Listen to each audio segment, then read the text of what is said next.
Le matin venu, tous les grands prêtres et les anciens du peuple tinrent conseil contre Jésus pour le faire mettre à mort. Après l'avoir ligoté, ils l'emmenèrent et le livrèrent à Pilate, le gouverneur. Alors, en voyant que Jésus était condamné, Judas, qui l'avait livré, fut pris de remords. Il rendit les 30 pièces d'argent aux grands prêtres et aux anciens. Il leur dit : « J'ai péché en livrant à la mort un innocent. » Ils répliquèrent : « Que nous importe, cela te regarde. » Jetant alors les pièces d'argent dans le temple, il se retira et alla se pendre. Les grands prêtres ramassèrent l'argent et dirent : « Il n'est pas permis de le verser dans le trésor puisque c'est le prix du sang. » Après avoir tenu conseil, ils achetèrent avec cette somme le champ du potier pour y enterrer les étrangers. Voilà pourquoi ce champ est appelé jusqu'à ce jour le champ du sang. Alors fut accomplie la parole prononcée par le prophète Jérémie. Ils ramassèrent les 30 pièces d'argent, le prix de celui qui fut mis à prix, le prix fixé par les fils d'Israël. Et ils les donnèrent pour le champ du potier, comme le Seigneur me l'avait ordonné. On fit comparaître Jésus devant Pilate, le gouverneur qui l'interrogea. « Es-tu le roi des Juifs ?» Jésus déclara : « C'est toi-même qui le dis. » Mais tandis que les grands prêtres et les anciens l'accusaient, il ne répondit rien. Alors Pilate lui dit : « Tu n'entends pas tous les témoignages portés contre toi ?»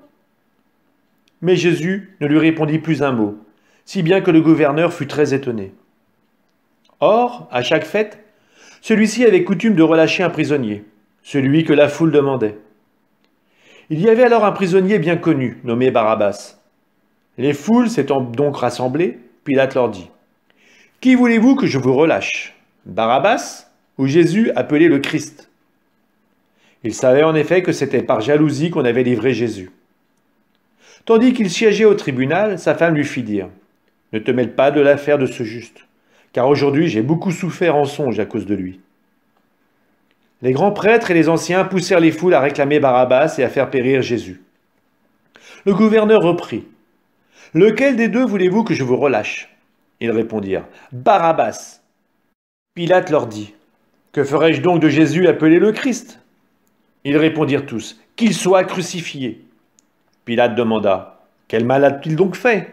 Ils criaient encore plus fort : « Qu'il soit crucifié. » Pilate, voyant que ses efforts ne servaient à rien, sinon à augmenter le tumulte, prit de l'eau et se lava les mains devant la foule en disant : « Je suis innocent du sang de cet homme, cela vous regarde. » Tout le peuple répondit : « Son sang, qu'il soit sur nous et sur nos enfants. » Alors il leur relâcha Barabbas. Quant à Jésus, il le fit flageller et il le livra pour qu'il soit crucifié. Alors les soldats du gouverneur emmenèrent Jésus dans la salle du prétoire et rassemblèrent autour de lui toute la garde. Ils lui enlevèrent ses vêtements et le couvrirent d'un manteau rouge. Puis, avec des épines, ils tressèrent une couronne et la posèrent sur sa tête. Ils lui mirent un roseau dans la main droite et pour se moquer de lui, ils s'agenouillaient devant lui en disant : « Salut, roi des Juifs !» Et après avoir craché sur lui, ils prirent le roseau et ils le frappaient à la tête.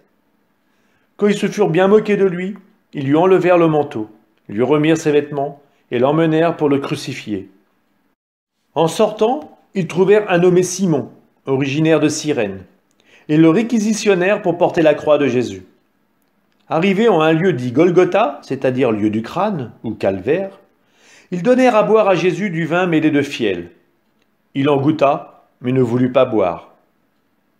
Après l'avoir crucifié, ils se partagèrent ses vêtements en tirant au sort, et il restait là assis à le regarder. Au-dessus de sa tête, ils placèrent une inscription indiquant le motif de sa condamnation. Celui-ci est Jésus, le roi des Juifs. Alors on crucifia avec lui deux bandits, l'un à droite et l'autre à gauche. Les passants l'injuriaient en hochant la tête. Ils disaient : « Toi qui détruis le sanctuaire et le rebâtis en 3 jours, sauve-toi toi-même, si tu es le Fils de Dieu, et descends de la croix. » De même, les grands prêtres se moquaient de lui, avec les scribes et les anciens, en disant : « Il en a sauvé d'autres, et il ne peut pas se sauver lui-même. Il est roi d'Israël. Qu'il descende maintenant de la croix, et nous croirons en lui. Il a mis sa confiance en Dieu, que Dieu le délivre maintenant, s'il l'aime, car il a dit : je suis fils de Dieu. » Les bandits crucifiés avec lui l'insultaient de la même manière. À partir de la 6e heure, c'est-à-dire midi, L'obscurité se fit sur toute la terre, jusqu'à la 9e heure.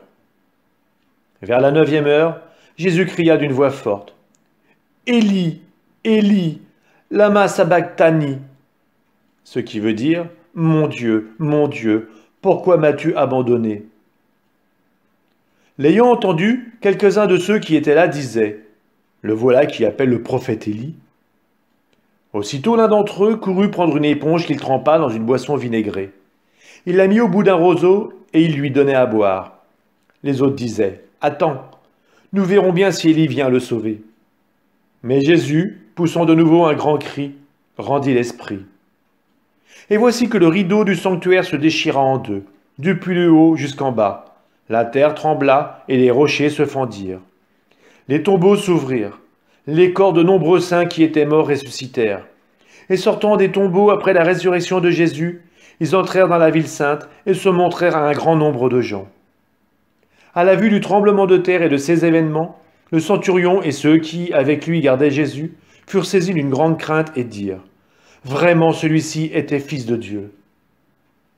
Il y avait là de nombreuses femmes qui observaient de loin. Elles avaient suivi Jésus depuis la Galilée pour le servir.